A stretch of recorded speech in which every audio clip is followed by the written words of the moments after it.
Hello, and good morning. Welcome to Satan Coffee. Been running around here a little bit trying to get everything done in like 15 minutes to go live here. So, been kind of a bit of a crazy morning. Guten Morgen. Yeah, I do hope that everyone is having a wonderful Saturday, Friday morning. I'm a day ahead. I just want it to be Saturday. I hope you're all doing well. It's good to see you, Maeve. So this morning I had an idea of something that I wanted to talk about based off of a conversation that I had last night with Dyra. Apparently I'm sticking. Sorry about that. I got coffee and Monster going this morning.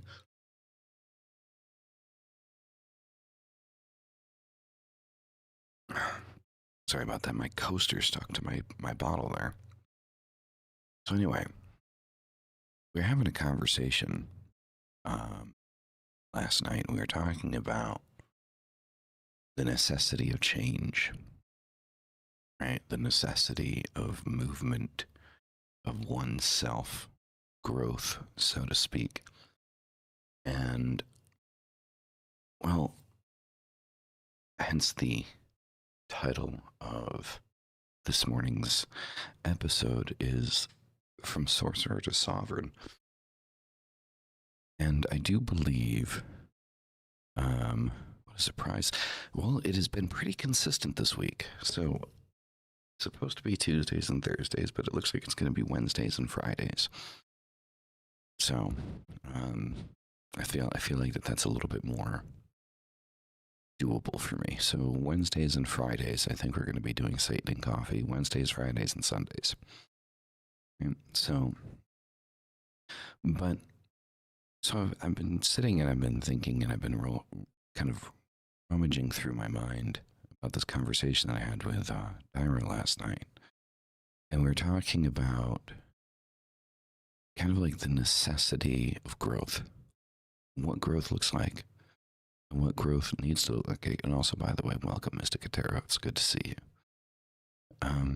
What that growth looks like, and how it can be hard sometimes to allow yourself to grow, to allow yourself to change, to allow yourself, to become what you need to become. And I think this was a pertinent thing to talk about because it encompasses what I'm trying to do with, or what we're trying to do rather, because it's both Dyra and myself, what we're trying to do with Infernal Compass and the idea of Infernal Compass. See, I know it sounds like a plug, but it's not. With Infernal Compass, the basis of Infernal Compass, of what that is, it's not a tool to make money. It's something to legitimately help people. And I remember I had a discovery call a few days ago. And if you guys are wondering, a discovery call, you get a 30-minute call with me, kind of discuss where you're at in your life and whether or not, something like Infernal Compass is something that can be useful to you. But we're sitting there, we're talking about, the Infernal Compass and going through it. And, I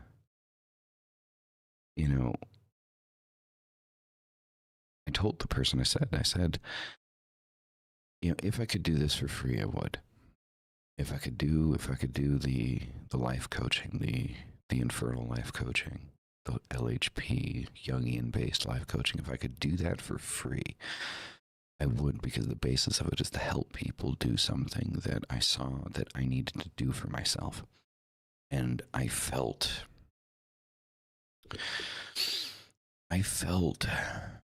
for the longest time like a walking corpse. That's what I felt like. I mean, despite the lives, despite the the content, all of that. I felt I felt like a walking corpse. I felt like I was dead, at least dead inside.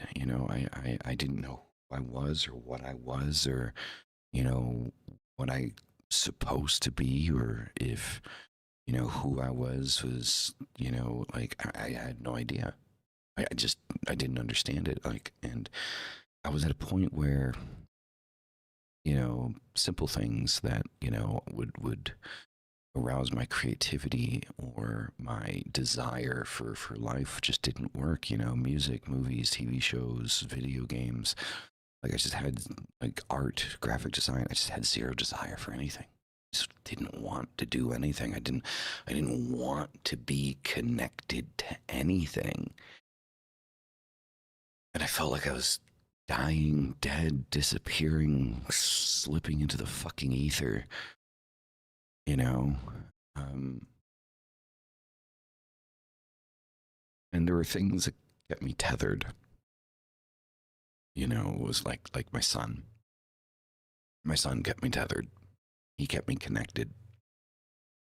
Kept giving me a reason to keep going, but I knew that I needed something else. I knew I needed to reawaken, so to speak, but I was trying to understand what it was that I needed. And what I realized was I wasn't allowing myself to grow. I wasn't allowing myself to phase into the next stage of my life, the next stage of my existence. And so I did. I put myself through a crucible. I mean, it was not as polished and outlined as Infernal Compasses, but, it was rather raw and, I suppose, just painful, without the guidance, without the help, without the understanding. But I knew that I needed to change. I knew I needed to allow myself to grow, and not change in the sense of you are a bad person, you need to change into a good person, but change as in who I was no longer existed. There were parts of myself that had grown, the occult side of me, the philosophical side of me, those sides were growing. And as they naturally do, the philosophy of your life begins to change. And usually the philosophy that you have of your life changes without you kind of realizing it. And the rest of you needs to kind of catch up with that.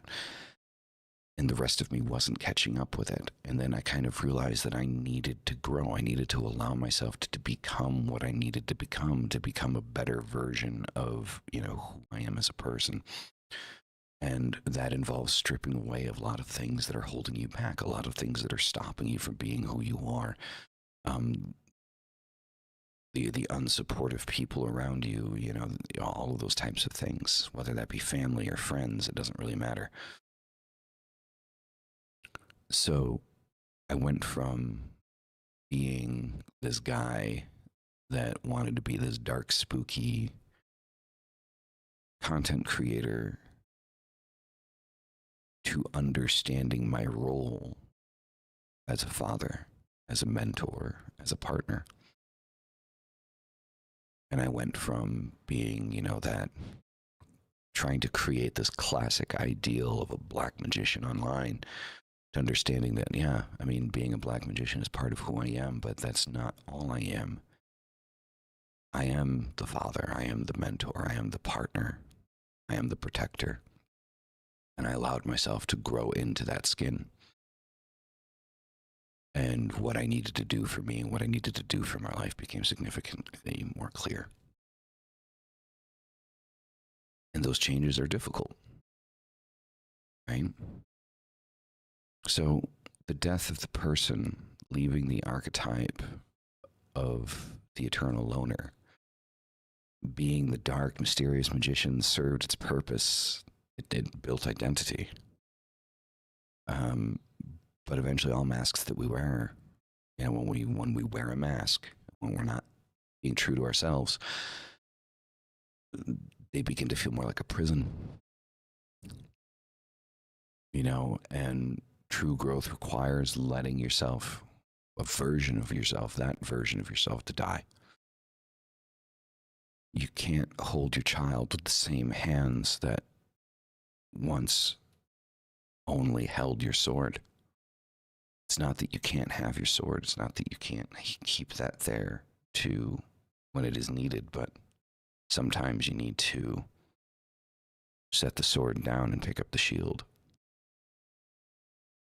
And then allow yourself to embrace that which you need to embrace of yourself. And protect yourself and that which you're embracing.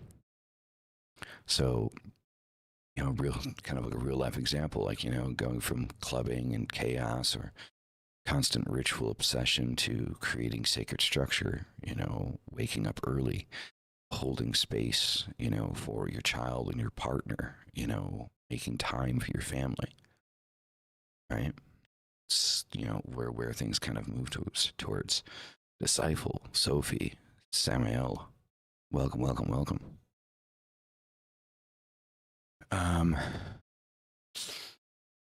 So the father as the new flame bearer.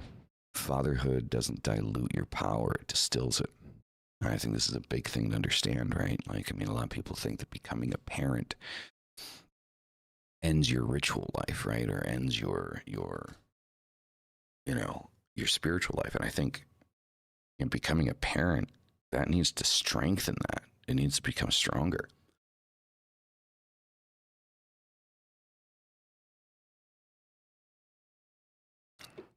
Sorry, guys, I know it's Satan and coffee, but I needed an extra kick.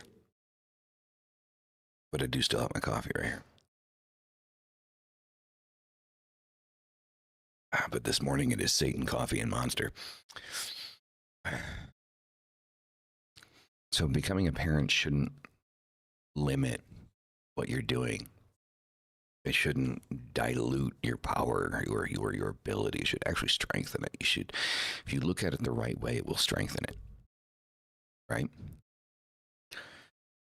So your fire becomes targeted, focused, eternal, right? You know, it's one of those things that, you know, when you're younger, or like, you don't even have to be younger necessarily. Like we talk about like change in terms of time, like being young and becoming an adult and becoming a father and things like that. It's not really age based, right? Because I mean, you know, we're talking like I'm pushing 40 here, and you know, there have been multiple times in my life where I felt like this needed to happen. I just didn't really, you know, grasp what needed to happen until, you know, a few years ago. But, you know, when we look at it, right, when you're younger or you're, you know, kind of like out of it, you know, you're like kind of like chaotic. You're all over the place. You're going to the club, you're going to the concert, you're going to, you know, whatever. And then you become a parent. You still have that crazy energy, but that crazy energy, you begin to focus it. It becomes curse. Wow, she breathes. You know, it becomes more of a blowtorch than a flamethrower. Put it that way. I think that that's the best kind of like analogy for kind of like that eternal flame that, like, you know, I'm thinking of is, you know, that internal black flame that you have, you know, when you're younger and you're more chaotic. It's like a fucking flamethrower, and it's all over the place and it burns everything that it touches. And then when you realize that, you know, you need to focus your life, you need discipline in your shit, right? And this goes to like back to the point that we talked about yesterday when we were talking about, or Wednesday when we were talking about Samael. You go from being this giant fucking flamethrower that just burns fucking everything that it touches to a fine point blowtorch, able to melt through steel and create with your fire. your fire no longer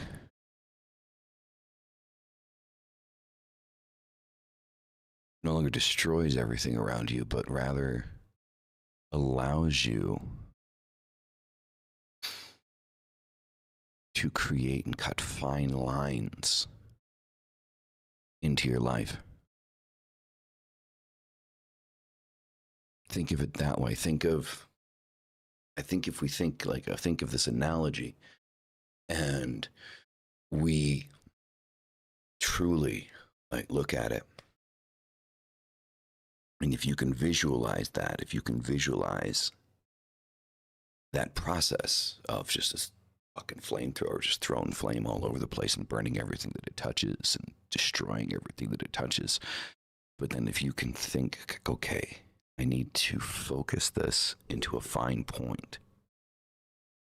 I need this to be able to cut, not just burn. That's power, and that comes with time and understanding and growth. Fatherhood definitely did that for me. Same goes for being a mentor or husband, right? You stop wandering and you build a temple. You stop bouncing around. You're like, okay, roots. That's where I'm at now. I'm building the roots and the foundation that I want to build, that I've needed, that I'm happy with. Coffee maple rum, black like my magic. There you go. Rock on. So, the magician casts spells, the father builds worlds.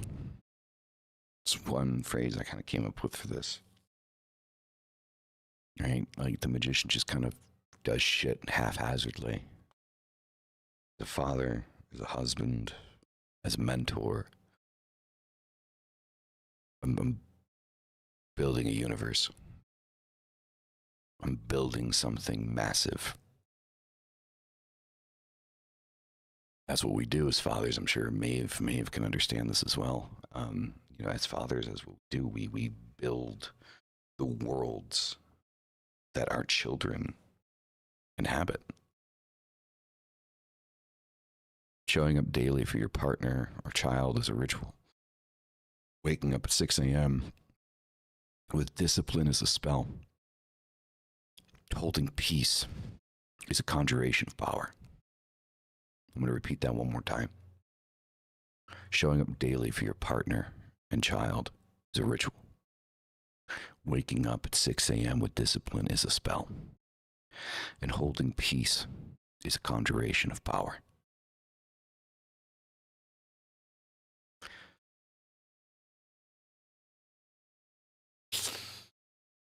Burning the bridge to the past. It's not about changing behavior. It's about changing yourself. So changing behavior isn't inherently meaning you're changing yourself. You can change behavior and still be who you are. It's understanding the growth that needs to happen.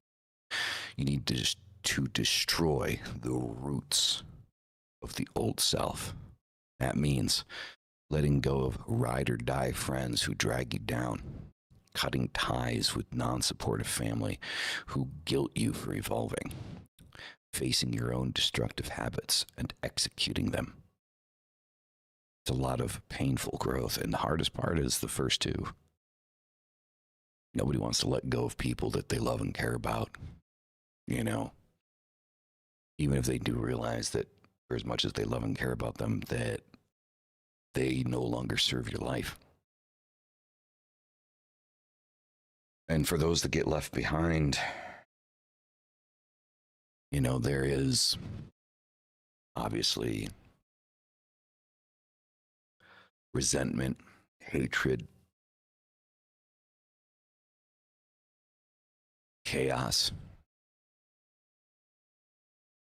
just vitriol for those left behind. And that's when their true colors kind of shine through, right? Because it's not about, them and what they did to you. It's what you did to them. It's what it turns into, right? When you start to leave people behind, and you'll notice that, you'll see that, right? Instead of people turning around and being like, okay, what did I do and what can I do better for you so we can stay friends? It's you did this and you did that and you're doing this to me. And so it's just kind of like true color shown, right? So when you make the healthy decision for yourself to cut people out of your life and they make it about them, they're never in your corner to begin with. It's always about what you could give, what they could get. Not about that dynamic. And this is why letting go of these connections and these people and places and things like that are so awfully important, right? Because you'll realize that like when you let go of people, right? Some of them will make it about destroying you or making you suffer,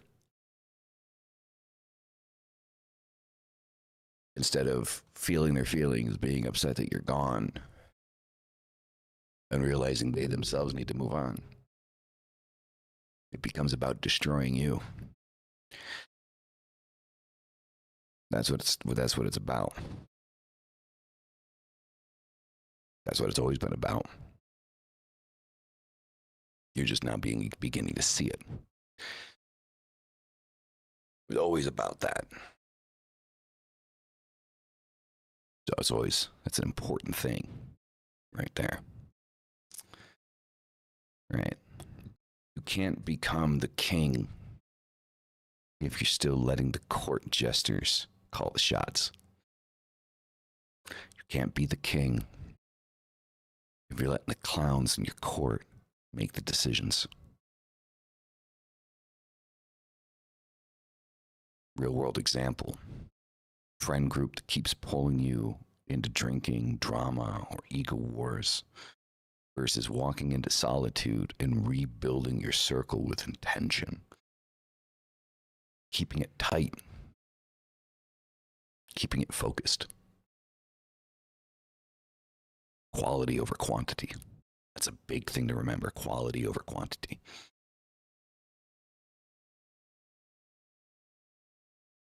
And that internal war. You will go through grief over the death of who you were. You'll miss the old version of you.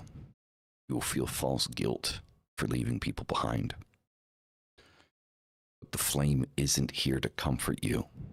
It is here to reforge you. The old you isn't your enemy, but he or she can't lead you anymore. You need to grow into those new roles in your life and stop trying to hold on to who you were. If you're in a position in your life right now and you're in your head and you're like, where is that energy? Where is that drive for the stuff in the past? Where is it? It's because it no longer has a purpose. Like if you go to a party and you're drinking, you're getting drunk and you're having, trying to have a good time, and the only thing you're thinking about is what you actually need to be getting done in your life. It's because you're at that growth point. You need to stop and refocus what you're doing. You need to go from being that flamethrower to that blowtorch. You need to focus that energy, focus that flame. So, what I invite you all to do is to reflect on the version of yourselves that you think needs to die. And I know that sounds macabre as fuck. But take a minute, like close your eyes if you're able to. If you're driving, please don't do that. But, if you're able to, close your eyes or allow yourself to kind of focus off for a second and think about a part of you that doesn't serve you anymore. For all of us, it's going to be different. The party animal, the uncommitted, the irresponsible, what have you. Lilith 1984. Welcome, and thank you very much for the £5. Greatly appreciate it. So look at that part of you that needs to die off and say, what is taking the place of this? Because you'll see it. If you're starting to feel that energy, like this doesn't serve me anymore, if you're feeling that, then there's already something there, like at the forefront, knocking on the door, being like, hey, this is where you need to be. The confusion's coming in because you want to stay on the other side of the door. You're trying to stay on the other side of the door, but you need to cross that threshold. You need to go through the fucking door. You need to open that shit and go to the other side. So if you're feeling like everything in your life is just falling the fuck apart, yes, it's you. It's not everything around you. It's you. But it's you needing to change. It's you needing to grow. You need to allow yourself to walk through that door. Because if you don't, everything around you is just going to keep fucking crumbling. It's just going to keep falling apart. And it's hard, man. It's hard. I know it's hard because I've been there. And I was there a few years ago. Wasn't that long ago. All right, so that shit's still fresh in my mind. We ignore that door being in front of us. We ignore that threshold because we think we're comfortable where we are. Right? We think we're comfortable. We think we're, happy where we're at. Right? And in reality, you're not at all. And you need to grow. You need to allow yourself to become the father and husband, the mother and wife, the mentor, the teacher, the nurturer. You need to allow yourself to take those roles and grow into them. So, as always, right? I kind of like, at least in the week, give you guys a ritual that you can do, that you can use, and hopefully, you can use it to help yourself kind of through a process. So here, what we're going to be doing is you light a candle or visualize a flame if you can't light a candle. I prefer a candle. If you got a tile floor, just melt the bottom of it, stick it on the floor, crisscross applesauce, sit down on the floor, look directly at that flame and let that flame burn and focus on that dark room, no lights anywhere, you and that flame. That's it. Speak aloud or write down one person you need to cut ties with, one habit you're done justifying, one old identity you're ready to bury. And when you have those things identified, I would write them down on a piece of parchment or a piece of paper. Fold that up. If you want to draw a sigil on the outside of, I would say Belial would be the best direction to go with this. Samael might work as well. Samael, the poison of God. So it might work. I release the illusion of who I once was. I am not the mask. I am not the wound. I carry fire now, not to destroy, but to build. Let that version of me burn. Let this one rise. 6 months clean and sober. Rock on. Hail. Fuck yeah. Proud of you. Proud of you. Keep that shit up. Keep that focus.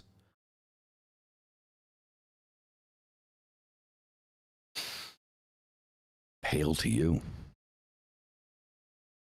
So again, you guys can go back and you can re-listen to that part, and you can, if you think that that's something that might help you as a physical kind of focal point to kind of make this go through, right?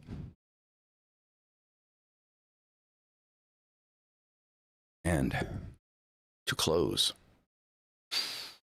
there's a fire deeper than mystery. There's a power stronger than rebellion. It is the flame of the mentor, the father, the mother, the sovereign. Today we bury the wanderer, and we raise the temple. Thank you all so very much for being here.